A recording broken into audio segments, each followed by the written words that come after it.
Okay, this is a Turkish oilstone. As you can see, it has been lapped and chamfered on both sides. I also oil stripped it and refilled it with nice, fresh, clean oil. So it's ready to go. It just needs oil thrown on the top. And away you go.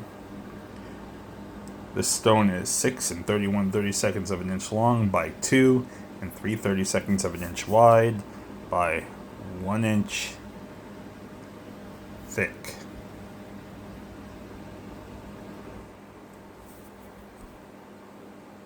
It also has a very nice box that comes along with it, so you don't have to make one. Turkish oilstone.